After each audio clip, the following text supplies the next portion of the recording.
Vai começar o Agora Pode, um podcast com nada que você precise saber, mas vai querer saber mesmo assim.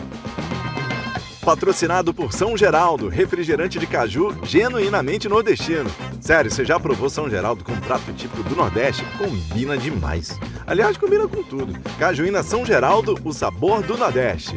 Smart City Praia Bela, a mais nova cidade inteligente da Planet Smart City. 50 soluções para melhorar a qualidade de vida de quem quer morar mais pertinho da praia. Com lotes a partir de 150 metros quadrados. Saia na frente e seja um dos primeiros a investir na Smart City Praia Bela. E Fini, se tem alegria e diversão, tem Balas Fini, a marca de doces mais amada do Brasil.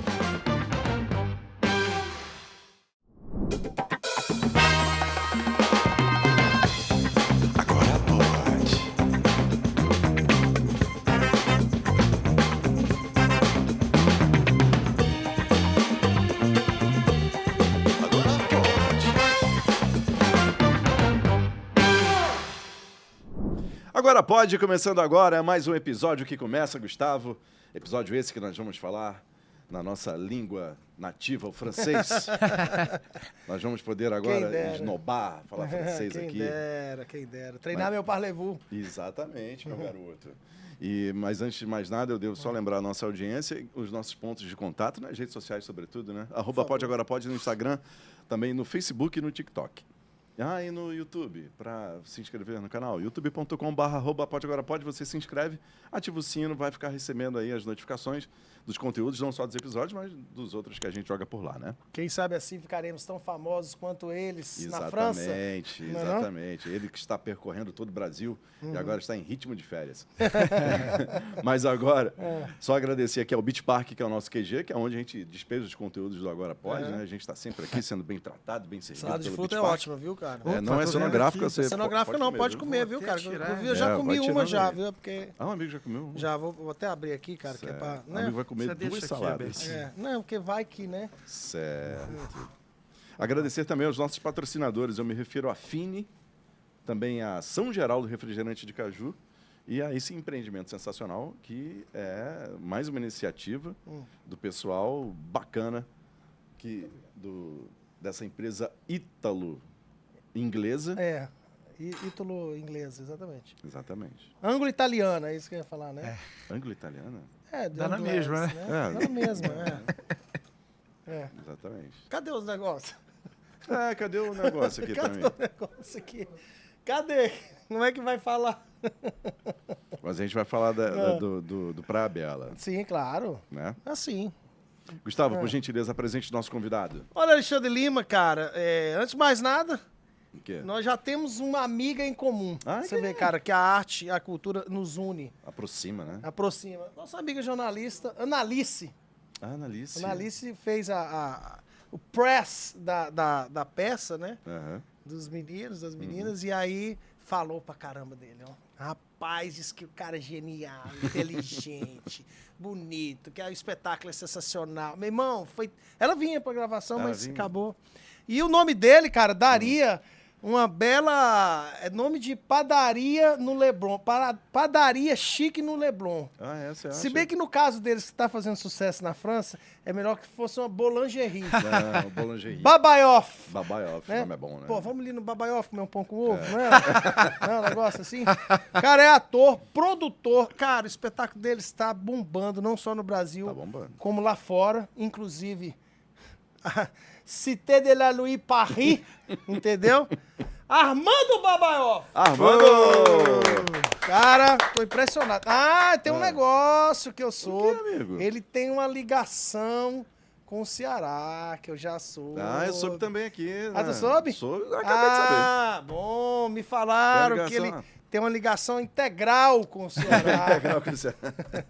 Bom, Armando, obrigado por ter vindo. Eu que agradeço, Tirando esse turno de descanso e tá passando aqui para... né, cara? Isso é a vida do conversar com a gente. Do trabalhador da arte e da cultura. O cara podia estar lá no Beach Park, lá no Insano. Podia estar na correnteza relaxando. Tá aqui, trabalhando, divulgando, meu amigo. A arte e a cultura. Armando, você acabou de se apresentar lá no Cine Teatro São Luís. Você falou que, assim... Não, foi ontem, cara. Acabou não. Foi não foi agora, né? Sim, foi assim, ontem. né? Recentemente, né? Qual foi a tua experiência com o teatro? O que você achou do espaço ali? Assim? Cara, de cima do palco, qual era não, a tua sensação? A começar pela parte externa, né? Que aquela praça ali fora é linda, ver aquele movimento todo do centro. E um teatro de rua, que também é um cinema de rua, isso é muito maneiro. Isso é muito legal. Raro, né? E cada vez mais raro. Muito.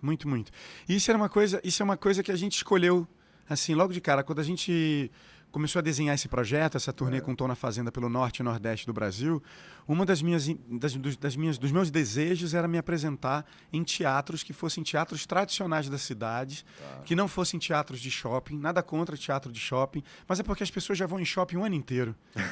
Né? Então, eu gosto muito dessa coisa de você levar também o público a experimentar lugares que elas estão deixando de frequentar. E isso a gente pôde perceber nas cidades por onde a gente passou, que era uma novidade para algumas pessoas, por exemplo, entrar num teatro em João Pessoa, no Teatro Santa Rosa. Uau, caramba, aquele teatro todo de madeira, lindo, as pessoas, tipo assim, vivenciando aquela experiência pela primeira vez de entrar num teatro que pertence à população, um teatro municipal, que é uma coisa da gente, do povo. Então a gente tem que exercer essa cidadania, a gente tem que frequentar. Então chegar naquele centro, no Cine Teatro São Luís, e isso me emocionou muito, que é você, naquele letreiro, ver o nome da peça. Cara, é legal, antigão, né? Legal. É lindo demais. Aquilo lá era do grupo Severiano Ribeiro. É lindo demais. É verdade, era do grupo Severiano Ribeiro. Agora, pergunto, quantos teatros de rua a peça rodou no Brasil? Por quantos teatros de rua? Caramba, teatros de praça? Muitos. Poucos foram os teatros que nós fizemos então, ainda bem, né? de shopping. Olha, estou te falando de... Nesses 6 anos de peça, a peça estreou em 2017. Foi. A gente está em cartaz até hoje por insistência e teimosia. Que, nossa, fazer cultura no Brasil é complicado. Mas a gente tem muito amor pelo que a gente faz, assim. Passamos por mais de 70 teatros. Caramba. Uau, no Brasil todo? Brasil, Canadá e França. E França. Caramba. Mais de 70 teatros. Tem mais de quase 80 mil pessoas assistiram a gente. Isso é gente, isso é muita gente. E a gente tem uma peça que é uma peça que fala de coisas que são muito caras para a sociedade, muito importantes. E é muito legal você ter público disposto a ouvir, disposto a refletir, a se colocar num lugar de reflexão, sabe? Isso é muito legal. A gente fica dizendo que o teatro acabou, que as pessoas não têm interesse por arte e cultura. Caramba, o teatro ontem tinham quase 1000 pessoas assistindo essa peça. Lotado, né? Caramba, sold out, né? Então, é o que você estava falando aqui. Você estava me explicando sobre a história da criação do podcast, que existe aqui no Beach Park, que ele está assediado aqui, né? O QG fica aqui, e aí que você junta o fato de você trazer muitas pessoas legais para curtir o Beach Park, pessoas tão legais e tão interessantes que também poderiam estar trocando ideia, trocando. Por que não juntar as duas coisas? Criar algo que o brasileiro está afim de ver e ouvir, que é o podcast, ao mesmo tempo aliado com essa galera que está vindo aqui, essa galera bacana do Brasil e do mundo inteiro, que está aqui como eu, trocando uma ideia, falando de coisas. É a mesma coisa. O teatro não é diferente. Quando a gente percebeu que a gente tinha nas mãos uma peça que comunicava, que também é entretenimento, que também traz reflexão, no momento do Brasil que a gente estava sentindo, que a gente estava com dificuldade em produzir arte, produzir cultura, quando a gente viu que essa peça comunicava e que as pessoas queriam assistir, nossa única obrigação foi fazer as pessoas ficarem sabendo cada vez mais da peça, para que as pessoas que tivessem interesse em assistir teatro pudessem saber que o espetáculo está acontecendo na sua cidade, está viajando. Então, chegar aqui em Fortaleza foi uma grata surpresa. Um teatro lotado desse. A gente está falando de teatro. É uma arte que é difícil de competir com televisão, com cinema, com streaming. É uma arte muito antiga, milenar. E é algo que no Brasil a gente tem dificuldade. Poxa, mas ver aquele teatro, ver o Cine Teatro São Luís, que para mim é um dos teatros mais lindos, assim. Aquele cenário de dentro, aquele pé direito, aquela moldura, é lindo demais. E ver aquelas pessoas ocupando aquele teatro. Bicho, é para não parar mais de fazer. Agora, como é que esse texto... Porque eu andei na pesquisa, né? Você pesquisou?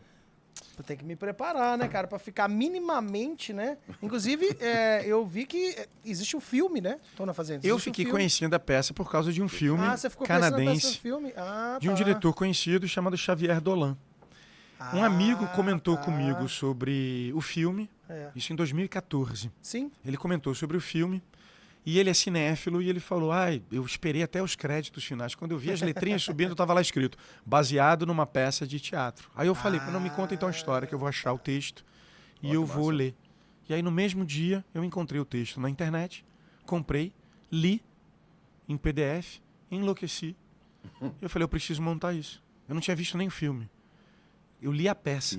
Você leu a peça na internet? Em inglês. Em inglês. Em inglês. Eu ia falar em inglês. Cara, de quem que é mesmo? O texto é de um franco-canadense chamado Michel-Marc Bouchard. Michel-Marc Bouchard. Que é uma sumidade. Eu não conhecia ele. Conhecia pouquíssimo a história dele. Pouquíssimo, quase nada. Vim conhecê-lo pessoalmente quando eu fiz um filme brasileiro chamado Prova de Coragem, baseado num romance chamado Mãos de Cavalo. Um filme que foi rodado no sul do país, em Porto Alegre. E esse filme foi selecionado, eu já tinha comprado os direitos da peça. E esse filme foi selecionado para o Festival de Montreal. Uau. Justamente a cidade do autor. E eu fui parar nessa cidade em 2016 para o festival. E aí conheci o autor. Caramba, que feliz coincidência. Eu já estava com os direitos desde 2014. Só que com dificuldade de produzir. Então isso é bom para quem estiver vendo e ouvindo a gente aqui, entender como é que funciona uma produção de uma peça de teatro. Eu conheci o texto em 2014, comprei os direitos ainda em 2014, traduzi a peça, mas traduzi não pela ambição de ser tradutor, mas traduzi para que os meus colegas que não liam em inglês pudessem me dizer se aquilo dali era uma bomba ou não, se eu estava doido ou não. Você mesmo traduziu? Eu traduzi. Então, sentei para traduzir para isso, para alguém me falar assim, você está maluco, isso aqui é muito ruim. E aí conheci o autor. O autor, quando eu cheguei em Montreal, eu não fazia a menor ideia de que aquele homem era tipo o cara. Ele tem mais de 30 textos escritos, ele tem 60 anos de idade. Ele é o autor de teatro canadense mais montado no Canadá e fora do Canadá. Ele já foi montado em todos os continentes. Ele só não tinha sido montado na América do Sul. Caramba. E aí ele ficou tão empolgado com aquilo, que eu, quando encontrei ele falou assim, eu quero ver vocês, quero assistir a estreia de vocês no Brasil. Uau. Eu falei, gente, mas a gente não tem nem dinheiro para estrear, o homem já está aqui, já estou começando a criar dívida. Já estou aqui me comprometendo a levar o homem para o Brasil. E a gente levou. Ele assistiu a estreia dessa peça em março de 2017. Eu conheci o texto em 2014 e a gente só foi estrear em março de 2017.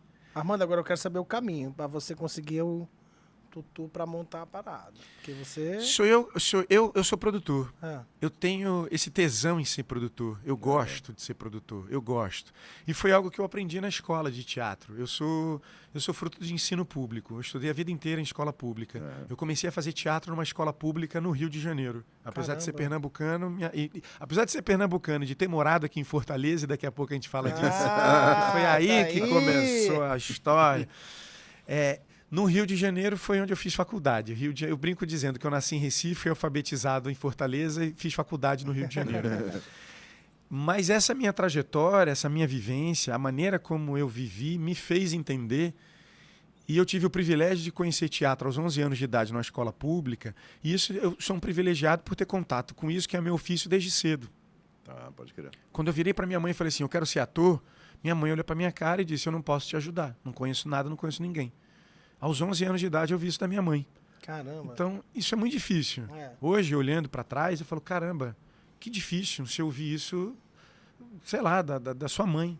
E com tão pouca idade. Com tão pouca idade, já deixando claro assim, que é difícil, olha, não sei o que fazer para te ajudar.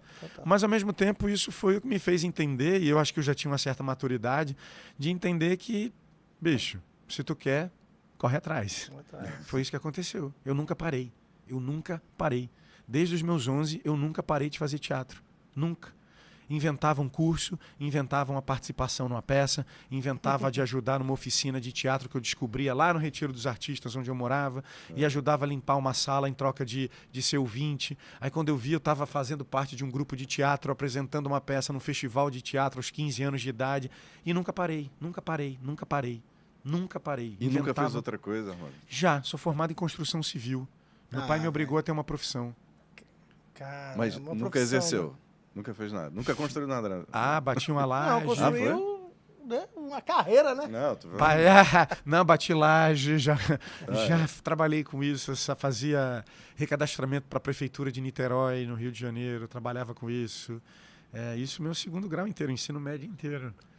Fazendo desenho, planta baixa, fazendo cálculo de cimento, cálculo de concreto armado. E no paralelo... O teatro sempre foi meu plano A, B, C e D. Meu pai é que achava que era o plano... Meu pai achava que era hobby. Como a grande maioria das pessoas acha que quem faz teatro como hobby. E, na verdade, é um grande business, né? Olha onde é que a gente veio parar. Nunca imaginei na minha vida que eu fosse apresentar teatro na França. Nunca pensei na minha vida que aquele cara, filho da dona Inês, costureira, que só tem a 4ª série, um dia ia pisar num palco em Paris. Nunca pensei na minha vida, nem nos meus melhores sonhos. A gente não conhece o corre das pessoas. Total. A gente não sabe o que, é que as pessoas fazem, que caminhos elas percorrem para chegar no lugar do sonho, no lugar da ambição, daquilo que ela tem vontade de fazer, desejo, sonho. É muito louco. É muito louco. E como faz você chegar Globo, não sei o quê, teatro, novela? Teatro. O povo te descobriu? Teatro. Teatro mudou minha vida. O teatro me salvou.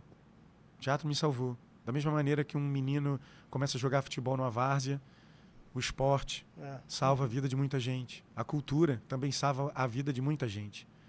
Por isso que é importante investir nisso. É importante investir no capital humano. E por que eu estou falando de futebol? Porque eu detesto futebol. Eu odeio futebol. Você não é do futebol. Com todas as minhas forças, assim. Não entendo. Mas, ao mesmo tempo, nessa escola pública que eu estudava, eu era obrigado a jogar futebol. Detestava jogar futebol, mas era obrigado a jogar futebol. Mas, ao mesmo tempo, eu era obrigado a fazer teatro, porque tinha teatro. Assim como matemática, física, química e educação física, que eu era obrigado a jogar futebol, eu também era obrigado a fazer teatro. Que escola boa, hein? Assim como os meninos do futebol também eram obrigados a fazer teatro. Uau! Agora, Armando... Essa escola existe ainda? Se chama Escola Municipal Pio X, fica em Jacarepaguá, lá no Rio de Janeiro. Ainda tem teatro na escola? Tem um teatro lindo. Olha aí, cara. E eu ainda vou apresentar talvez essa peça lá, virou um sonho. Uau, bacana. Porque para mim é uma maneira de retribuir o investimento que foi feito na minha educação. É a maneira que eu tenho de retribuir todo o dinheiro do contribuinte. Porque eu sou fruto de investimento público. Eu só estou aqui, eu só sou quem eu sou, porque eu estudei e tive acesso a teatro na escola pública. E o teatro não mudou só a minha vida. O teatro mudou a vida de todo mundo que fez teatro na minha turma. Eu tenho certeza que todas aquelas pessoas são melhores seres humanos porque tiveram teatro na sua base, porque discutiram a humanidade dentro de sala. Porque o menino que joga futebol também estava expondo seus sentimentos, suas emoções, mesmo sem saber, e hoje eu sei disso, porque hoje eu entendo a coisa de dentro, mesmo sem saber, naquele improviso, naquela brincadeira, no subir no palco, naquela coisa lúdica, estava ali falando da sua vida, da sua família, da sua vizinhança, da violência, das drogas, de sexualidade. Estava trocando em algum lugar. Então a minha exposição, a minha sensibilidade, que poderia virar bullying, não virou. Total. Não virou. Que louco isso, né, cara? E a gente, assim... Não é exatamente uma política pública você ter na rede pública de ensino, seja de qualquer estado, o teatro, né? Então, assim, tem escola que tem e tem escola que não tem, né? No teu caso lá, da tua escola em Jacarepaguá, tinha. Ok, massa, sorte, né? Mas o que eu ia te perguntar é, você como produtor também, o quanto de peso tem o teu lado produtor na tua trajetória?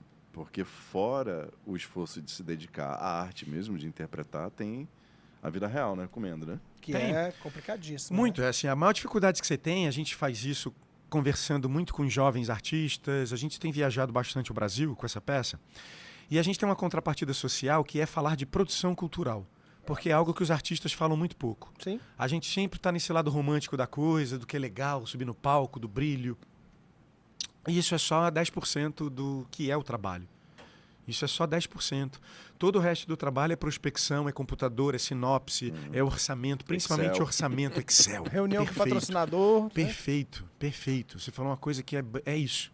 Eu chego nas oficinas e falo, quem sabe aí mexer em planilha do Excel? Você não sabe mexer em planilha do Excel, não sabe fazer teatro. Não adianta.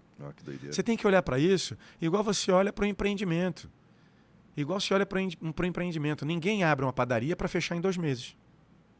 É, verdade. Por que a gente ensaia uma peça para ficar em cartaz aquele tempo só e depois para?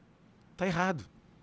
Então precisa existir uma mudança de pensamento, porque no final das contas hoje, Tom na Fazenda emprega diretamente 22 pessoas.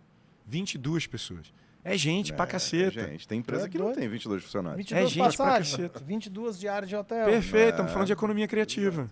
Exato. Então é esse o bate-papo que eu faço com esses jovens para estimulá-los a pensar a profissão, não por esse lado do romance, do romântico, sabe? Dessa coisa que envolve o artista, mas do lado mesmo de mostrar para as pessoas que o que a gente faz é business.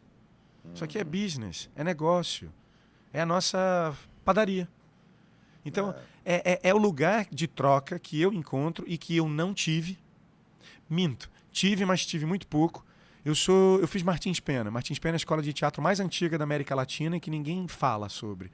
Fica no Rio de Janeiro.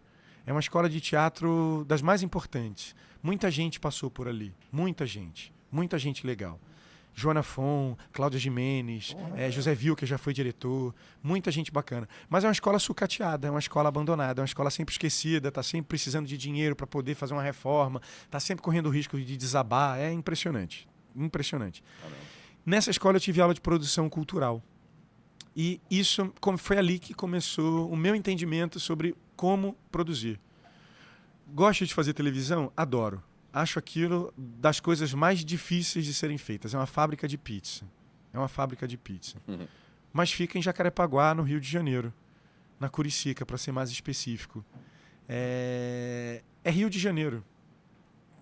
Tudo conflui para ficar ali, para não sair dali. Você faz uma carreira ali e ali você fica. Você perde um pouco o contato com isso que é o material humano, que é o que é importante para o meu ofício. Então, hoje eu estou aqui em Fortaleza, mas semana passada a gente estava em Salvador. Na semana retrasada em Belém, em Maceió, Teresina, em São Luís do Maranhão. Então, você tem a oportunidade de estar circulando e conhecendo pessoas e trocando. E isso é, para mim, o que tem de mais importante nesse trabalho. A troca. É onde eu cresço, é onde eu enriqueço, é onde eu aprendo. É onde as dificuldades aparecem, às vezes numa conversa com jovens, e a gente que chega com um pouquinho de know-how, a gente olha para aqueles jovens e a gente fala, cara, pensa nisso, olha para isso. Olha só, acho que você está pensando errado, muda a cabeça. A gente, às vezes, nessas conversas que a gente tem com as pessoas, eu peço muito para escutar as histórias delas, idade, a maneira como ela se relaciona com o teatro. E ali, às vezes, você tem um start, você fala, cara, você tem uma pérola nas mãos, investe nisso. Porque não falaram isso para mim. Eu tenho 42 anos. Eu só fui entender muita coisa com 35, 36. Isso foi ontem. Essa pessoa que está sentada aqui, essa pessoa que está sentada aqui amadureceu muito em pouco tempo, porque foi obrigado a entender que eu tinha uma empresa nas mãos e que eu precisava fazer com que essa peça não parasse para manter essas pessoas empregadas. Tá. É uma responsabilidade. Não é só o meu tesão de estar em cena, é para além da minha vaidade. A minha vaidade hoje é garantir a estabilidade financeira de uma equipe. Dessa galera, né? Total. Essa é a minha vaidade. Uma responsabilidade, né? Essa é a minha vaidade. Mas, ao mesmo tempo, existe nessa peça uma qualidade artística que é inegável. É inegável. E não à toa esse espetáculo tem uma projeção internacional grande. Não à toa a gente vai voltar no que vem para a Europa para fazer uma turnê, de 4 meses, sem voltar para o Brasil. Uau! 4 meses, São 47 apresentações em 27 cidades da França, Suíça e Bélgica. Caramba, em português, com legenda. Que doideira. Isso é teatro brasileiro lá fora. Isso é soft power. Isso mora no mesmo lugar, só que sem investimento brasileiro. Mas com legenda como, mano? Legenda eletrônica. Quando fomos ano passado para o Festival de Avignon na França, o Festival de Avignon na França foi o nosso divisor de águas. O Festival de Avignon na França é o festival mais antigo do planeta. Ele é pós-guerra. Ele é de 1947. Foi criado pelos artistas, mas foi uma convocação pública do governo, porque a arte ela transforma. É porque nós aqui no Brasil a gente não viveu guerra. Mas os países que viveram guerra, eles encontram na arte uma maneira de melhorar a vida daquelas pessoas que tiveram as suas vidas arrasadas. Então a beleza da arte foi muito explorada nesse período do pós-guerra, para que as pessoas tivessem... para que elas, através da pintura, da música, do balé, da dança, pudessem esquecer um pouco o horror da guerra. Só a arte é capaz disso. Só a arte é capaz disso. O futebol. Não sei se vocês lembram disso, mas Marilyn Monroe ia nos fronts para cantar. É verdade, James Brown foi. Tinha essa coisa da música que viajava para os campos de guerra para poder desanuviar um pouco a vida dos soldados que estavam ali traumatizados e com a cabeça cheia daquilo. Então a arte é sempre convocada. A arte foi convocada durante a pandemia. Nós fomos convocados durante a pandemia. Muito, né? As pessoas nunca consumiram tanto cinema, streaming, música, literatura durante aquele período de pandemia. Para poder se distrair, se emocionar, esquecer um pouco essa realidade dura que a gente estava vivendo. Então, numa boa, nos tratem bem. Numa boa. Olhem pra gente como pessoas que dedicam suas próprias vidas, e a vida da gente é dura, cara. A vida da gente é dura. A vida da gente não é glamour, não. Isso daí é uma invenção. Isso daí é uma invenção. Esse lugar da celebridade é uma invenção. Isso aí são poucos brasileiros que são essas pessoas que detêm realmente fortunas. Eu sou um operário. Eu não tenho apartamento, eu não tenho casa, eu não tenho carro, eu não tenho nada. Eu moro de aluguel. Por uma escolha minha. Porque se a minha escolha fosse dinheiro, eu não estaria aqui sentado com vocês conversando. Nem vinha. Se for não estaria. Também, a gente também não tem, tá? Deu certinho aqui. Mas vem cá, mas 2016, que você estava prestes a estrear, como é que você conseguiu produzir a parada? Você teve apoio, não teve apoio? Ajudou o fato de ser um ator que fez Globo? Não ajudou porra nenhuma? A sinopse da peça é: Tom perde o namorado. Era impossível escapar dessa sinopse. A sinopse da peça é essa. Tom na Fazenda conta a história de um homem que perde o namorado num acidente de moto e que vai para o interior, para o velório, para a última despedida. Só que quando esse cara chega lá, enlutado, ele encontra a mãe do morto, a sogra, que pergunta: quem é você? Aí ele percebe que ela não faz a menor ideia de que ele era o companheiro do filho morto. E ele também percebe que a mãe não fazia a menor ideia de que o próprio filho era gay. Ela, naquela fazenda, naquela solidão, ela vira para esse cara e fala: já que você fala bonito, eu gostaria que você ficasse aqui para amanhã no velório e você dizer algumas palavras bonitas para as pessoas daqui saberem que meu filho era um homem bom. E ele passa a noite nessa fazenda, só que na madrugada ele é atacado violentamente pelo irmão do morto que ele nem sabia que existia, o cunhado dele. E esse cara agressivo, torturando ele, diz: eu sei quem é você, se você falar alguma coisa errada eu mato você. Meu irmão tinha uma namorada, ela se chamava Ellen, ela não fala português, e é isso. Fale qualquer coisa no microfone e vá embora daqui. Hardcore. O cara não tem direito a viver o próprio luto. E essa é uma história que acomete a milhões e milhões e milhões de brasileiros e brasileiras e seres humanos no Brasil e no mundo. E o Brasil é o país que mais mata a comunidade LGBTQIA+, mesmo nos países em que ser gay ainda é considerado crime. Isso é muito curioso. O Brasil é um país muito doido. Brasil é um país muito doido. Nesses sites de pornografia, a aba travesti é a aba mais acessada. No Brasil? É. Pornografia consumida no Brasil. Só que, ao mesmo tempo, as travestis são as que mais sofrem violência. Curioso. Loucura, né? Estamos falando de quê, né? Senão de matar o próprio desejo. Verdade. O ser humano é complexo. O ser humano é muito complexo. Então tem uma coisa neste lugar que o Tom na Fazenda encontra, que é talvez o fato de eu ser um ator de televisão, que também leva pessoas para o teatro, e que ao mesmo tempo leva um susto quando vem essa peça, com essa mensagem, com esse teor. Óbvio que televisão abre portas. Abre. E eu aproveitei todas elas e eu aproveito elas. Porque, para mim, televisão não é o fim. Televisão é meio. Televisão não é, para mim, um troféu de cheguei lá. Cheguei lá é a jornada da minha vida. Cheguei lá é o meu troféu quando eu tiver a idade da Fernanda Montenegro, quando eu tiver a idade da Zezé Mota, quando eu tiver a idade de Antônio Fagundes e poder olhar para trás e falar assim, caralho, olha o que eu construí. Isso para mim é um troféu. Televisão é meio, televisão não é fim e não pode ser fim nunca para nenhum artista, porque é limitador se for isso. Mas eu comecei a produzir essa peça em 2014 e em 2016 abri um edital público e foi através de um edital público da UI Futuro, no Rio de Janeiro, que eu consegui chegar lá. Foi só assim, mas eu tinha já determinado que eu ia fazer essa peça sem verba. Isso já estava determinado. Na marra. Na marra. Na marra. Porque para mim era importante falar disso. Para mim era importante falar desse texto. É um texto que fala de mim, é um texto que fala da minha realidade, é um texto que comunica com o meu pensamento, com a maneira como eu penso o mundo. E como artista, essa é a minha função. Como artista, eu preciso dizer para o mundo o que eu penso do mundo. Eu não sei cantar, eu não sei pintar, eu não sei dançar. O que eu sei é fazer isso.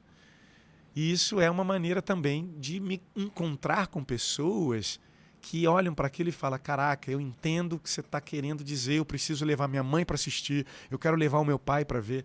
Então é uma peça que você não faz ideia. Tem gente que já assistiu essa peça 13 vezes, 14 vezes, 15 vezes. Cara. O recorde é 17. Assistiu 17 vezes. Caramba. Armando, assim, estranhamente, o mundo ainda é muito preconceituoso em relação à vida dos outros, à vida sexual, sobretudo. A sinopse, a pauta da peça, ela encontrou algum esbarro comercial no sentido de, porra, não, esse tema aqui, adorei, Armando, mas cara, agora não. Procurando as empresas. A gente tinha autorização para captar recurso através da Lei Rouanet, Lei de Incentivo Fiscal Federal.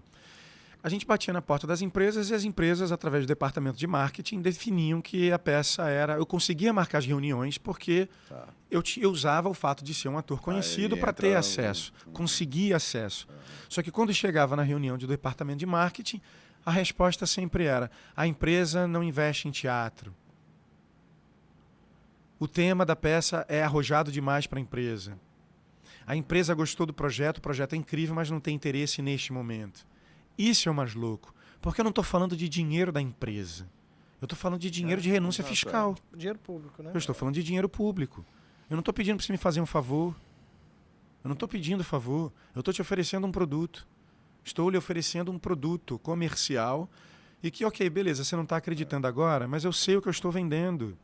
Fora isso, é o fato de você ter que bater muitas vezes na porta de empresas e ter que explicar como funciona a lei de incentivo, porque a grande maioria não sabe. Fala assim, gente, é dinheiro de renúncia fiscal, um dinheiro público que pode ser revertido, inclusive, em divulgação da própria empresa. Então, ter que sentar para explicar e falar de coisas óbvias é cansativo. É muito cansativo. É muito cansativo. E é muito limitador, que a gente acabou de vir de um período da história em que a gente teve que explicar a função da arte. Eu tive que explicar a função do meu trabalho. Eu tive que ficar batendo boca com as pessoas para dizer que teatro é importante, que cultura é importante, em pleno 2023, pelo amor de Deus. Não é minha obrigação, não é minha função. Não é minha função. Não é. Da mesma maneira que a minha função não é fomentar público. Não é a função do artista fomentar. Não é minha obrigação ter que fazer com que as pessoas entendam que elas são plateia. Não é minha obrigação. Ah, por que você está falando disso? O artista não quer. Eu quero o teatro cheio. Só que eu não sou o teatro. Eu sou um ator. Eu não sou um teatro. O teatro, que é o teatro? O teatro é um prédio. O teatro é um prédio. Não sou eu o teatro. Na maioria das vezes são prédios públicos. Então, a gente ocupa um teatro porque, através desse movimento natural, e deveria ser, uma peça, quando entra em cartaz num teatro, o público vai por causa daquela peça, mas também por causa do teatro, o teatro da sua cidade. E o teatro só acontece quando tem quem faz e quem assiste juntos, no mesmo lugar. O teatro é a única arte que precisa disso para acontecer. Se você dança sozinho no quarto, você está dançando. Se você canta sozinho no quarto, mesmo assim, você está cantando. Eu sozinho no quarto, falando um texto em voz alta, ou eu sou um maluco ou eu estou decorando o texto. Mas não é teatro. Então, se as pessoas entendessem, se o poder público entendesse que quando eles fazem editais, que quando eles falam de teatro, o teatro é as duas coisas ao mesmo tempo. E só o teatro exige isso para acontecer. Então, se o poder público não entende de que a gente precisa de público, não sou eu chegando em Fortaleza sem saber se eu vou conseguir ou não, através da fama, do conhecimento, da peça ser conhecida, colocar público num teatro. Só que, ao mesmo tempo, existem os pequenos grupos, os pequenos artistas do local, da comunidade, a galera que está começando. Essa galera precisa muito mais de público do que talvez eu que esteja conseguindo acesso, divulgação, falando sobre teatro, falando sobre cultura para as pessoas, conseguindo ouvidos, porque eu também uso esse espaço para poder falar disso, para poder provocar as pessoas. Claro. Então, não é minha responsabilidade colocar público. A responsabilidade de fomentar plateia é do governo, é da educação. É educação.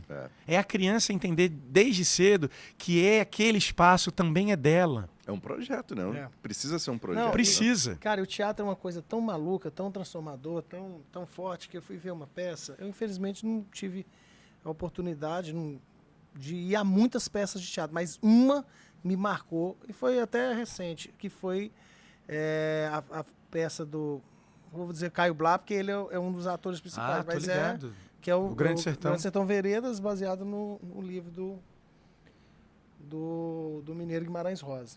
Uma peça fortíssima, né? Que foi encenada no Teatro Zé de Alencar, que é outro teatro icônico do país.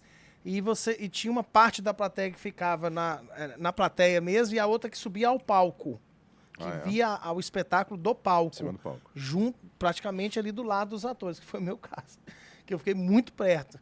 E, cara, eu saí de lá com uma frase que o Caio Blá disse, cara, que eu nunca mais esqueci, que eu fiquei, assim, impactado, que é a frase, obviamente, de Guimarães Rosa, evitando se convive. Cara, eu nunca mais... Eu falei, caralho, o cara resumiu, numa época que, não precisa nem dizer, o cara resumiu, evitando se convive. Gênio. Gênio. Eu falei pra minha mulher, Renata, o cara falou exatamente o que a gente vive todo o tempo. E foi o teatro, né? A força do... Pô, é muito legal, cara. Fazer teatro é muito legal. Assistir teatro é muito legal. E tu é teatro... Total. Eu vim dele, né? É de onde eu volto sempre. Pois é, mas é realmente o teu... A habitat. tua força tá ali, né? No teatro, né?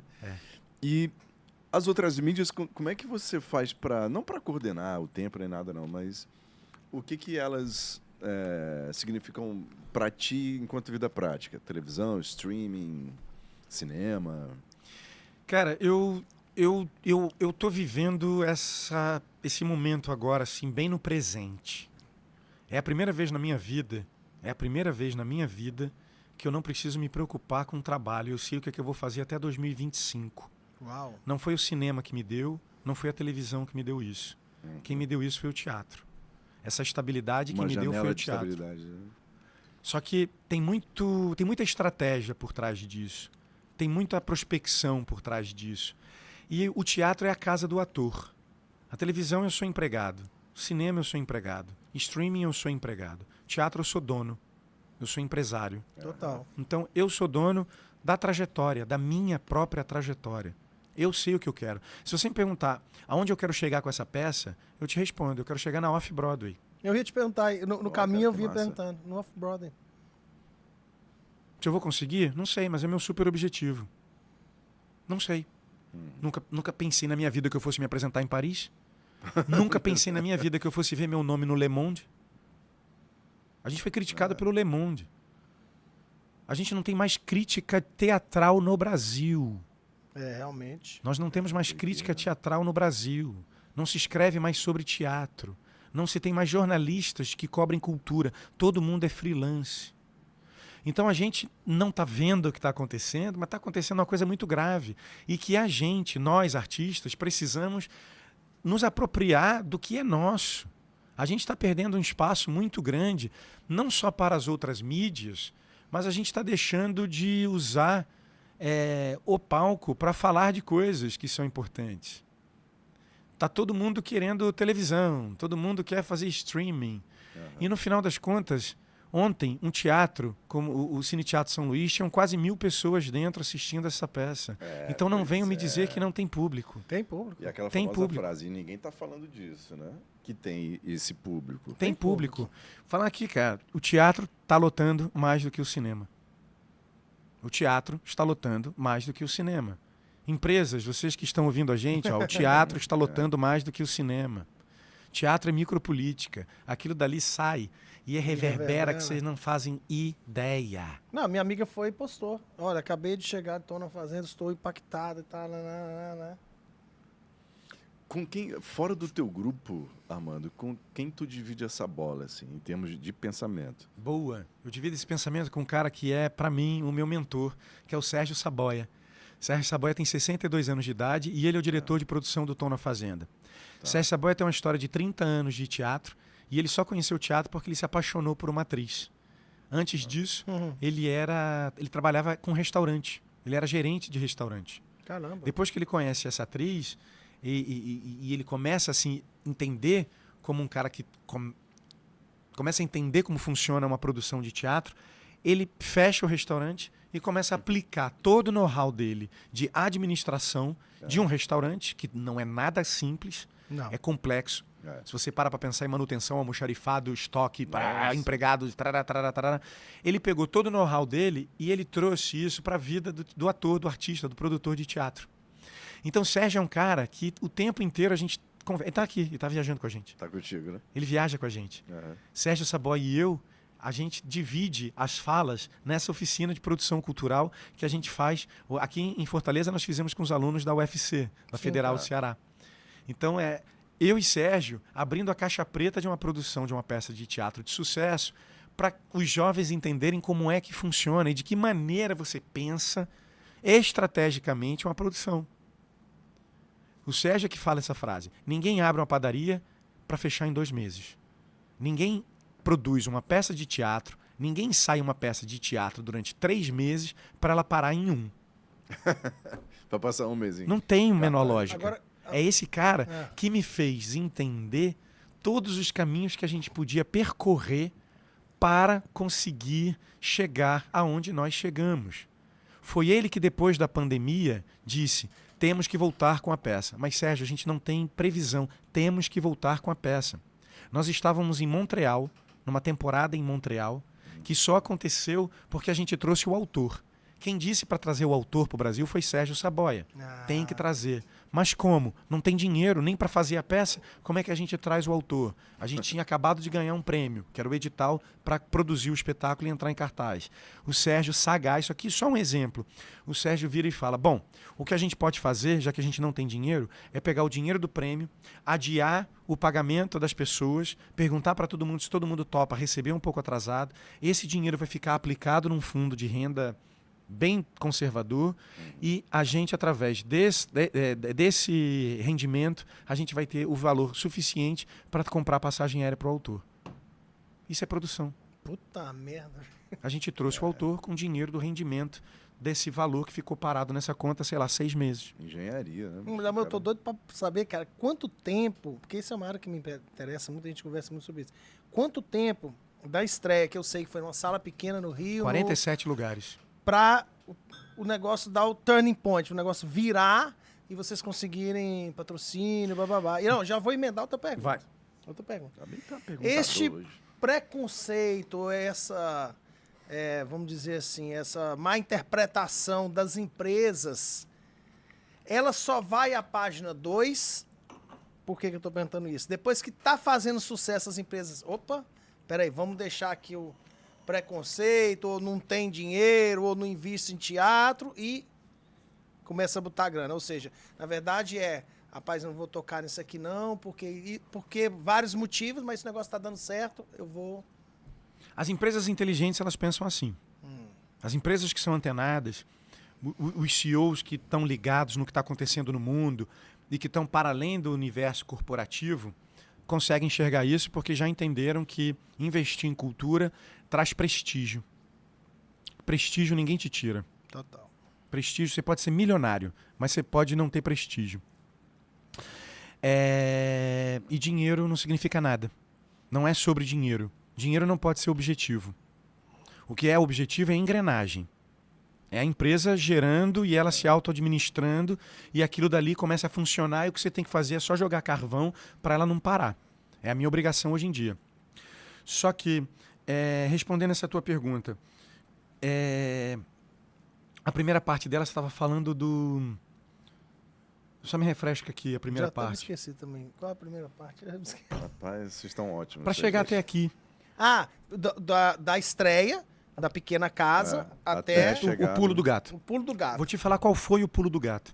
Mas para isso eu vou contextualizar um pouco. A gente começou a ensaiar eu conheci esse texto em 2014. Sim. A gente começou a ensaiar essa peça em dezembro de 2016. Não tinha grana, vamos ensaiar isso. Vamos ensaiar. 2016 a gente já tinha a grana. Já tinha grana. Já tinha a aprovação no edital da Oi Futuro. Tá. 2017. Certo. Mas a gente começou a ensaiar em dezembro de 2016. Vamos falar um pouco de história recente do Brasil. 2016, Dilma era presidente. Certo. Logo em seguida vem Michel Temer. Impeachment, Logo em seguida vem Bolsonaro. Nós estávamos em cartaz nesse período inteiro. Nós vimos isso tudo, de dentro. Teatro. Cartaz nesse pequeno teatro. A gente estreou no Oi Futuro, ficamos 2 meses em cartaz, teatro lotado. Ingresso esgotado. Sérgio Saboia, o que é que a gente faz agora? A gente não pode parar com essa peça, mas não tem dinheiro. Falei assim, cara, a gente tem que sentar e se organizar. E nos entendemos como cooperativa. Todo mundo ganhava a mesma coisa. A minha obrigação, garantir trabalho para as pessoas. A única coisa que eu pedi, horário livre, em sexta, sábado e domingo. O que vocês vão fazer segunda, terça, quarta e quinta não me interessa. Me deem a sexta, o sábado e o domingo. Me deram. A gente corria atrás de apresentação. A gente corria atrás de venda. SESI, SESC, público. Temos que fomentar público. Temos que encontrar o nosso público. Aí Sérgio Saboia começa... Cara, é engenhoso demais, mas eu acho essa história muito foda. Corre atrás de apresentação, divide a grana, aquela coisa apertada. De repente aparece um teatro que nos oferece uma temporada e a bilheteria. Então a nossa obrigação era, num teatro agora de 400 lugares, de aproveitar essa oportunidade para fazer público. Divulgação. Todo o dinheiro era investido em divulgação. Então essas pessoas começaram a ir à peça, o ingresso começou a esgotar e isso já virava uma campanha, uma propaganda positiva. Estou na Fazenda, esgota ingresso. Qual era o teatro? Teatro SESI Centro, no Rio. Pronto. Esgotado ingresso. Esse dinheiro já não era o dinheiro para pagar o nosso salário. Já era dinheiro que era caixa da empresa. Caixa. Massa. E aí você começa a ter um caixa que vai te dando uma abertura para poder investir na peça em 2 lugares. No lugar onde vende ingresso e no lugar do prestígio. Então a gente foi ficando alternando esses lugares, ficando em cartaz, às vezes pagando para estar em cartaz, como foi no Teatro Poeira, no Rio de Janeiro, um teatro particular, da Andréa Beltrão e da Marieta Severo. A gente ficou em cartaz nesse teatro 3 meses, mas só para dizer que a gente estava em cartaz, porque estar em cartaz era melhor do que ser um projeto de papel. Estar em cartaz é a nossa melhor vitrine. Claro. Melhor do que um projeto em papel. Mesmo com todas as indicações de prêmio que a gente tinha, todos eles, todos. Então, a gente ia vendo, caraca, a gente saiu indicado a todos os prêmios. Vamos ficar em cartaz então, porque isso daí chama público. E isso foi no primeiro ano. No segundo ano, a gente trouxe o autor. O autor conseguiu levar a gente para Montreal. Participamos de um festival internacional, primeira vez que a gente se apresenta fora do Brasil. Respondendo a tua pergunta, legenda projetada, num telão. Fica lá no fundo, uma tabuleta. A peça em português, legendada em inglês e francês, né, por conta do Canadá. A peça ganha um prêmio internacional de melhor espetáculo estrangeiro, dado pela crítica local. Isso abre os olhos do mercado internacional. A gente sai de Montreal em 2018 com um convite para 2020. Em 2018, eu já sabia que eu tinha uma temporada em 2020. Caraca. Ou seja, peraí, as coisas começam a se desenhar, a gente consegue ir para São Paulo, ganha um APCA em São Paulo em 2019, a gente só foi para São Paulo em 2019. Caramba. A gente está em 2017. São Paulo a gente só vai em 2019, pelo SESC. E a gente ganha o prêmio de melhor espetáculo pela PCA, dado pela crítica. Isso é muito importante. Então isso vai dando pra gente força e entendimento de que, mas isso também podia ter morrido. Tem muita peça que ganha PCA e acaba. A gente está em cartaz até hoje. Sofremos censura, porque a gente ganhou um edital e esse edital não foi cumprido durante o governo Bolsonaro. Isso quase fez com que a peça parasse. O tempo inteiro era eu e Sérgio olhando. Sérgio, está acontecendo isso, então vamos por aqui. Sérgio, está acontecendo isso, então vamos por aqui. Sérgio, a gente está sem dinheiro. Cara, agora a gente precisa investir então do nosso próprio bolso. 2020, estávamos em Montreal, em cartaz, quando vem a pandemia. Puta merda. E aí todos os planos foram por água abaixo. Por água abaixo. Caralho. Todo o dinheiro foi por água abaixo. O dinheiro que a gente ia ganhar virou remarcação de passagem aérea para voltar às pressas pro Brasil. Não, peraí que eu fiquei nervoso. Fiquei nervoso e com a garganta seca. Não fala mais nada. Peraí. Já sei que é com a amiga. Caramba, bicho. Perdi até meu abridor. Porra, mano, eu te dizer, hein, cara. Caralho. É lenha. Agora, não assim... Não. Cadê o abridor, pô? Uma pergunta. Uma peça, uma história, eu imagino que ela tenha uma longevidade, né? Que você consiga manter uma peça em cartaz por um determinado tempo. E a minha pergunta é, não chega um determinado momento em que aquela história já impactou tanta gente que você precisa sair dela e ir para outra? Contar uma outra história? Vou misturar essa tua pergunta com a pergunta que você fez, que ainda falta o pulo do gato. Então vamos pro pulo do gato. Tá prestando atenção na conversa, não? Apatou. E aí... Mas peraí, só um pouquinho. Diga. Eu vou lhe presentear Oba! com este pequeno regalo. Gift. Mandado pela São Geraldo, diretamente de Juazeiro do Norte, terra de Padre Cícero. Conheço. Conhece? Armando conhece São Geraldo. Rapaz, isso aqui não é do Recreio Bicho, lá isso aqui é memória afetiva. Isso é a pitulinha. É memória afetiva isso aqui. A gordinha. Tomou muito na hora do Recreio lá no Integral? Isso é memória afetiva. Saúde. Viva São Geraldo. Viva.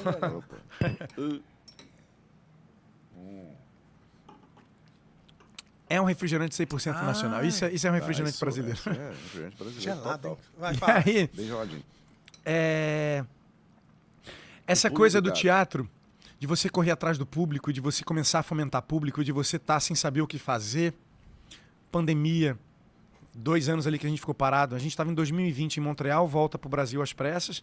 Eu entrei num processo de deprê muito grande, assim, porque todo o meu empenho, toda a minha força. Eu tinha acabado de fazer uma novela que foi bom sucesso, um personagem que fez sucesso à beça, que foi o Diogo, um vilão cômico, e para mim foi um divisor de águas.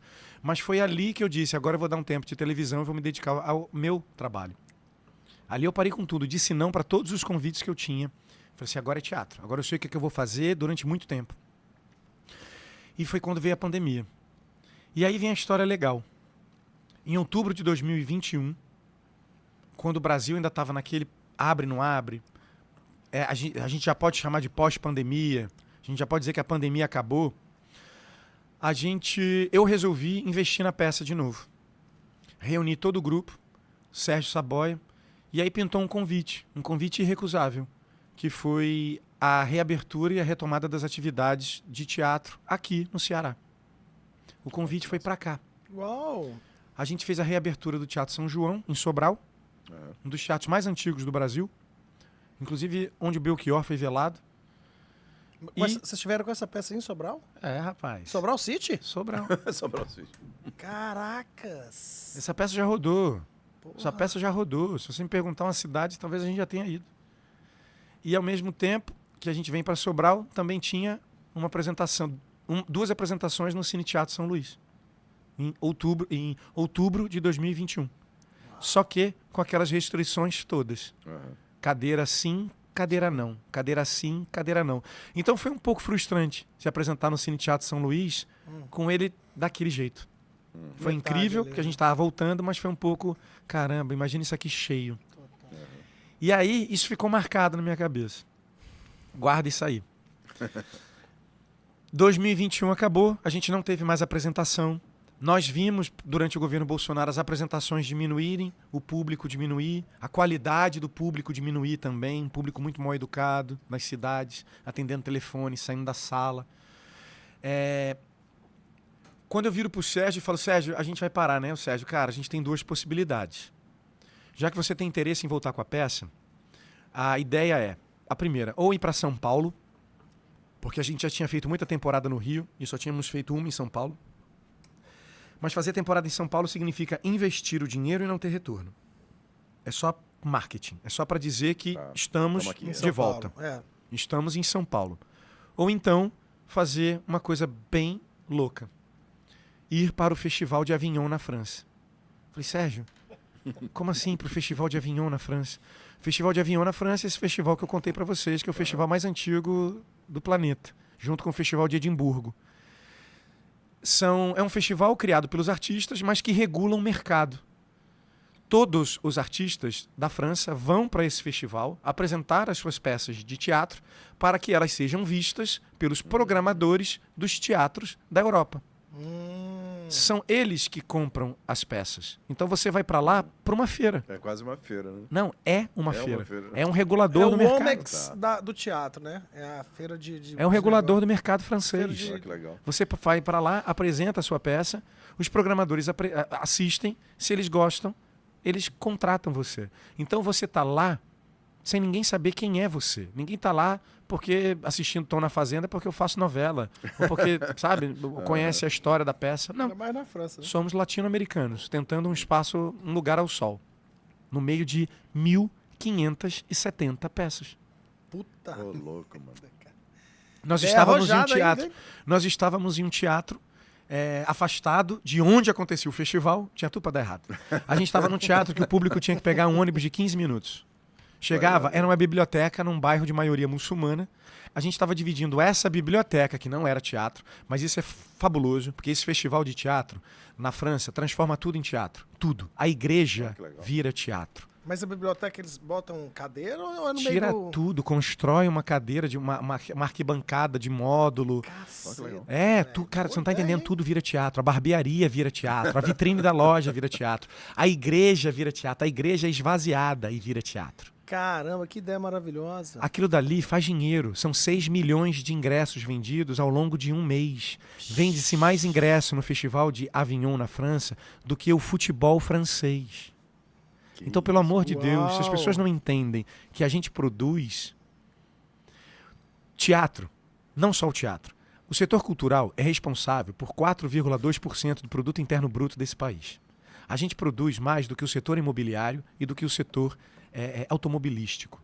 Esses setores têm muitos isenção de imposto. A gente não, a gente paga imposto. Cada R$1 investido na gente volta para o governo R$1,90. É burrice não investir em cultura. É burrice, é ignorância. A pessoa que está ouvindo aqui a gente agora, isso aqui é uma máquina de fazer dinheiro. Então eu estou falando de marca, eu estou falando de business, eu não estou falando de favor, eu não estou falando de assistencialismo. Eu estou falando de uma engrenagem que gera dinheiro. Muito dinheiro. Um filme emprega 500 pessoas. Um filme. Estou falando do Opa e Ó 2. Emprega 500 pessoas. E aí quando a gente chega nesse festival de Avignon, e a gente chega, tipo, eu torcendo, porque era um investimento do meu próprio bolso. Não houve sequer um interesse de nenhuma secretaria de cultura de nos levar para lá. E eu estava lá representando o teatro brasileiro. Então, 9 pessoas. Quando eu fui comprar passagem aérea de 9 pessoas para a França, eu comecei a comprar essas passagens aéreas às 9 da manhã e terminei às 10 da noite. Eu não conseguia, minha mão tremia. Apertar o enter naquele valor, assim, eu nunca vi esse valor na minha vida. Eu investi todo o meu dinheiro, eu fiz um all-in. Eu botei todo o dinheiro que eu juntei a minha vida inteira para levar 9 pessoas que acreditaram no meu sonho de que aquilo poderia virar alguma coisa. Ninguém estava indo ganhando nada. O que eu oferecia para as pessoas era a experiência de viver um festival de teatro na França, apresentando essa peça de terça a domingo, com uma única folga na segunda-feira. Eu iria sem ser ator, mas eu iria. E aí, eu que fui Rapaz. torcendo para que a gente conseguisse vender a peça para 3 teatros, 3 apresentações, a gente saiu de lá com 47 vendas. Que isso. Eu vendi 47 apresentações dessa peça. E uma temporada de 24 apresentações em Paris. Mano. Peraí. Vocês fizeram a... É brincadeira, né? Isso. Vocês fizeram a apresentação numa biblioteca, num bairro muçulmano, afastado de onde era o festival. Viramos e no off. Estávamos no off. Era a mostra off, não é o in. Tá. É o off. Cara. Estávamos no meio de 1.570 peças e, de repente, Tom na Fazenda, teatro brasileiro, vira a peça in do off. E era o que todo mundo falava. Na cidade, nós tirávamos foto com as pessoas. As pessoas apontavam pra gente. As pessoas, nas críticas, a peça foi parar lá em cima. Todo mundo dizia, precisamos assistir. Que peça assistir? Pode assistir qualquer coisa, mas não deixe de assistir os brasileiros. Os brasileiros. Os brasileiros.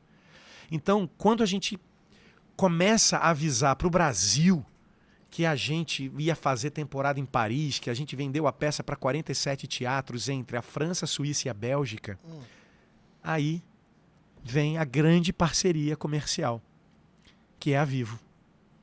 A Vivo, através do André Scioli, que nos apresentou como um projeto de teatro, ele nos leva para São Paulo. Aquele dinheiro que eu queria investir em São Paulo, ele veio pela Vivo. Nós ficamos em cartaz no Teatro Vivo 3 meses, sendo recorde de bilheteria e público do Teatro Vivo em São Paulo. De lá, saímos para uma temporada. Isso esse ano ainda. De lá, saímos... Esse ano a gente fez Paris, em março e abril. 24 apresentações. Saímos de lá direto para São Paulo, para a temporada da Vivo. Cara, e desde então, a gente está em cartaz pela Vivo, inclusive fazendo essa turnê pelo Norte e Nordeste do Brasil. Tinha peça brasileira? Só tinham vocês lá no festival? Em português, só a gente. Só vocês? Só. Não, mas eu vou até mudar meu celular para Vivo, meu tinha, vou mudar pra... Mas deixa eu fazer uma pergunta, cara. Esse dramaturgo que é super premiado, ele nunca tinha vendido essa peça para uma outra pessoa? Essa peça nunca tinha sido encenada... Foi encenada no mundo inteiro. Na Rússia, na Ucrânia, na Itália, no Japão. Por brasileiros, são... Bicho, foi a primeira vez. Quando eu li a peça, eu fechei a peça e falei assim, eu tenho a nítida sensação de que eu sou o primeiro brasileiro a estar lendo isso. Porque se alguém leu, já comprou os direitos e eu não sei. Mas qual que você acha que é o segredo para vocês terem tido tanto sucesso numa peça que já foi encenada em outras línguas por outras pessoas? Aí é que tá. Quando o autor assiste a peça no Brasil, na estreia, no Rio de Janeiro, no final do espetáculo, ele disse pra gente, essa foi a primeira vez que eu assisti o meu texto e esqueci que eu escrevi. Porque não tem nada a ver, a encenação que a gente faz não tem nada a ver com aquilo que ele já viu. A gente não tem cenário. É uma peça de 2h20 sem cenário. É lama. É um plástico, uma lona agrícola de plástico com lama. A gente faz essa peça em cima de lama. Eu começo a peça num terno todo chique, Dolce & Gabbana, e termino de lama dos pés à cabeça. E é uma lama que é cenário e que ao mesmo tempo nos veste. O autor, depois da peça, ele disse, eu preciso levar vocês para Montreal para mostrar para eles como a minha peça deveria ter sido dirigida. Caracas! A gente em Montreal, nós viramos a referência do texto do Michel-Marc Bouchard. Quando ele nos convida para ir lá para fora, e eu não sou bobo, eu entendi o porquê que ele estava levando a gente lá para fora. Não é porque ele é muito bonzinho. Não é porque ele é legal, não é porque ele é incrível. É porque a nossa encenação é boa. E a nossa encenação chancela o trabalho dele. Exato. Joga uma luz sobre o texto. E aí, a gente entendeu. A gente entendeu. Não, a gente não é bobo, a gente aproveitou a oportunidade e escarafuncha isso tudo. Quando a gente voltou pela segunda vez em Montreal para a temporada, um pouco antes da pandemia, ele me levou na cozinha e depois que ele soube que o Brasil detém esse recorde horroroso de violência, ele disse, Tom na Fazenda realmente faz mais sentido no Brasil do que aqui. E aí ele me revelou e falou assim, só posso falar isso aqui para você em off. Eu digo em entrevista que Tom na Fazenda é a top 5, que a montagem brasileira de vocês é uma das 5 melhores do mundo. Mas eu vou falar uma coisa para vocês, a montagem de vocês é a definitiva. Que isso, rapaz. Cara, sou eu que sou a capa da foto da peça na França. É a minha foto. Cara, a peça publicada em francês tem a minha foto. É a minha cara que tá lá. Cara, que doideira. Que loucura, né, cara? E eu tô falando de empreendedorismo. Tô falando de estratégia. Exatamente. Tô falando de planilha do Excel. Tô falando de você olhar para aquilo e entender quais caminhos você tem que fazer para você obter êxito. E ao mesmo tempo se preocupando com o capital humano. A gente viaja com o diretor da peça operando a luz. A gente viaja com o cara que criou a trilha sonora operando a própria trilha sonora. Porque isso faz parte da qualidade artística, que é, para mim, o maior objetivo. Eu não tenho o menor interesse em querer ficar fazendo dinheiro, enriquecer dinheiro, porque eu poderia diminuir tudo, o cachê de todo mundo, poderia trazer outras pessoas para operar o som, operar a luz, mas eu acredito que esta qualidade artística, e aí é que mora o diferencial dessa peça, que é oferecer para o público qualidade, bom teatro. É sobre isso, o tempo inteiro é sobre isso. Lá em Avignon é que eu entendi que aqueles grupos de teatro que estavam lá, eles não estavam disputando porque tinha fulano no elenco, beltrano no elenco, a celebridade tal no elenco. Não, eles estavam brigando para apresentar a melhor peça do ano. Eles ficam enlouquecidos, ensaiando e criando para fazer a melhor peça, para chegar no Festival de Avignon e arrasar e conseguir vender a peça para esses programadores. E isso, Armando, te credencia a você voltar lá com uma outra história e participar novamente de Avignon, porque você já vai como um cara que tracionou bem lá. Cara, a gente é conhecido em Paris. Pois é. Em Paris as pessoas tiravam foto com a gente na rua. Foi uma temporada de 24 apresentações. E a gente anda aqui em Aquiraz, não acontece nada, né? Não tem. Isso é muito legal. A Vivo vai continuar como patrocinadora do projeto? Eu acredito que sim. Eu acredito que sim. Tem muito Brasil ainda pra gente percorrer. E a Vivo tem essa característica assim, de acreditar na cultura, no artista. Sabe que isso realmente é um diferencial. Agora peraí, amigo. Quase atropela o raciocínio aqui. Com o dinheiro da Vivo, Armando agora está botando metade do boi na sombra. Sim. E vai poder fazer aquele investimento no Ceará, que eu sei que ele tem aqui. Ele disse que no tem Ceará, tanto, né, tem raízes cearenses. Se escolarizou no Ceará, né? Então. Menina, arrumei um namorado cearense, cara. Pelo amor de Deus. Cearense. Tu é cearense, né? Vivi aqui no Beach Park, a infância inteira, aqui correndo no Beach Park. É investimento também, não sou trouxa? E fazia uns negócios aí com as boias. Depois então pronto, junta os dois E vamos fazer esse investimento maravilhoso na Smart Planet City, que é uma empresa sensacional que está fazendo um projeto maravilhoso aqui na Praia do Aquiraz, que é o município onde fica o Beach Park, inclusive. E você pode tanto morar nesse empreendimento, como você pode fazer investimento, né, que é na compra do lote. O lote é para você comprar hoje, amanhã é outro preço já. Que é aí onde a pessoa ganha, né? Aí dá para fazer mais 3 peças aí, se a gente comprar o lote aqui e vender daqui a 2 anos, né? Porque existe esse tipo de investimento, né? Inclusive lá tem um espaço de cultura. Tem espaço de cultura. Lá tem cinema, né? Tem cinema. Tem espaço kids, tem biblioteca, já que ele fez a peça na biblioteca. Né? Pode comprar e montar um espetáculo lá. E oferecer isso para as pessoas. E oferecer para as pessoas, exatamente. Entendeu? Mas eles podem contratar a gente também para apresentar a peça. Claro, exatamente. Apresenta lá para todo mundo. Facilita a vida, para ter que comprar um lote, ajuda a gente. Mas eu quero muito um dia. Acho que o Ceará, eu falo isso sempre. O Nordeste é o futuro desse país. E o Ceará é uma terra boa demais. O Ceará é uma terra boa demais. Isso aqui é bom demais. Isso aqui é legal demais. Tu tem... Não danado aqui. A tua raiz cearense vem pelo fato de você ter morado aqui, se alfabetizado, como você falou. Mas você veio parar aqui como? Você é pernambucano, tua família história é veio pra cá? doida. Minha família também não é pernambucana. Também não é? Não. Meu pai é carioca, minha mãe é do sul fluminense, de Paraíba do Sul. Mas os dois, na década de 70, migraram para cá. Eu fui nascer em 1981, mas meus pais já moravam aqui já há mais de década. Minha mãe se apaixonou pelo Nordeste, meu pai também. Quando minha mãe engravidou, essa frase eu sempre digo porque eu acho que é uma frase que é a minha frase de vida. Porque eu ouvi isso a vida inteira. Minha mãe sempre disse, quando ela estava grávida, as amigas dela falavam, deixa de ser boba, você vai ter filho aqui, vai para o Sudeste, tu não é de lá, teu filho vai nascer aqui, tem a oportunidade do seu filho de ser do Sudeste. Minha mãe falava assim, gente, mas que bobagem. Não é. Aqui é o lugar onde eu sou mais feliz na vida. Eu quero transmitir essa felicidade para os meus filhos. Eu e minha irmã somos pernambucanos. E eles não eram hippie, não. A gente veio para cá, eles vieram para cá porque meu pai veio atrás de trabalho, foi transferido e foi ficando. Aí moramos em Recife, depois moramos em Fortaleza, morava em Papicu, ali perto do Hospital Geral. Estudei no Integral, ali na Avenida Santos Dumont, onde eu fui alfabetizado. Mas convivi, assim, muito tempo da minha vida, mesmo no Rio de Janeiro, voltando para cá, vindo para cá, tirando férias aqui. Mas todo e qualquer apresentação artística na televisão, minha mãe vinha e mostrava, aqui de onde você vem, olha a sua terra, olha o Barra Malho, olha o Zé Ramalho, olha a eu cresci assim, olha o frevo, olha aqui, olha o boizinho. Ela sempre gostou das manifestações culturais assim, nordestinas, então eu cresci com isso. Cresci com rapadura em casa. Eu cresci com rapadura em casa. Eu cresci com a São Geraldo. São Geraldo, né? O Integral ainda tá lá, cara. A Santos Dumont ainda mesmo jeitinho. Vizinho à Plaza lá, a padaria também tá lá. E o hospital também. E o Hospital Geral também. Eu morava atrás do Hospital Geral, num predinho baixo que tem ali, que é frente e fundo. Demais, é a minha regional ali. Ali, o amigo. Eu moro por ali. Nossa, eu cheguei no Rio de Janeiro com sotaque.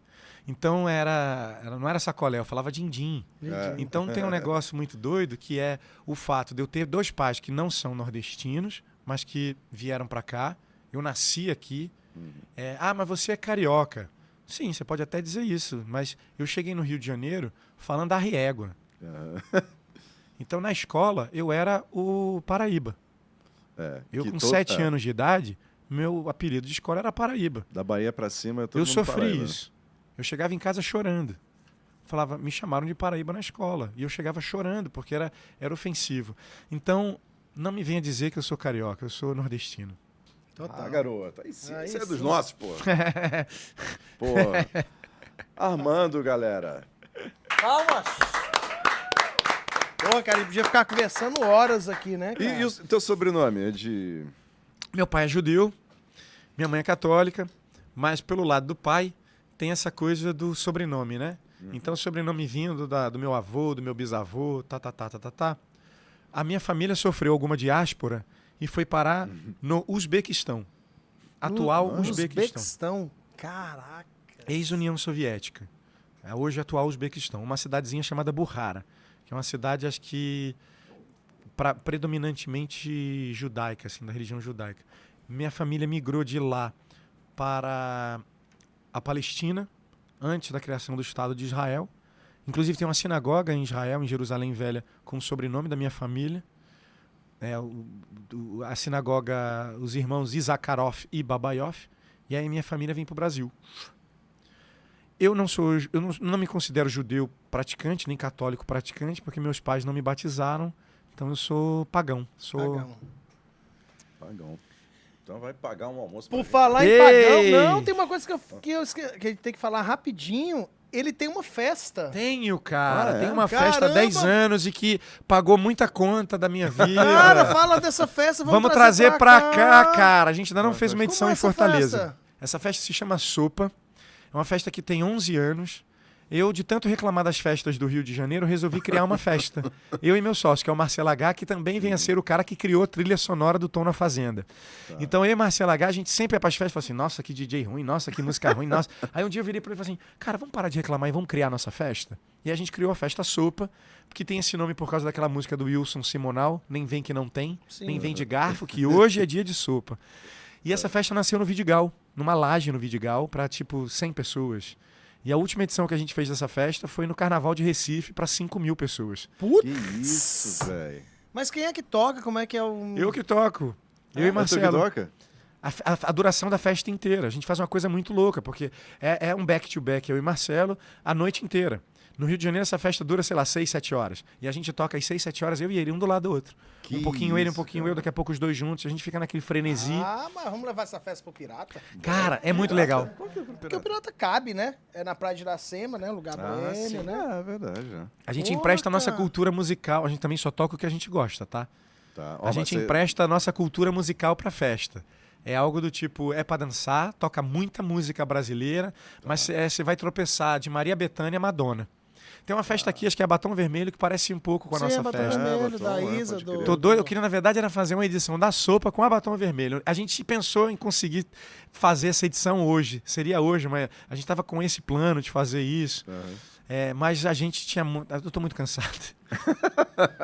Dá muito trabalho. Era outra produção, ia dar muito trampo. Mas em algum momento vai acontecer isso. Acho que é uma festa que a gente também usa ela para fomentar a música brasileira, para trocar com a juventude, com a galera, uma sonoridade que talvez a grande maioria hoje, por conta do algoritmo, não chega. Fica sempre ali naquela publicidade do que o que eles querem que a gente escute, né? Viciando a gente sempre naquele negócio. Então, é uma festa que você vai ouvir de Maria Bethânia, Madonna, que você vai ouvir... Né, cara? Você vai ouvir Trio Mocotó, você vai ouvir muita coisa. A gente toca de tudo.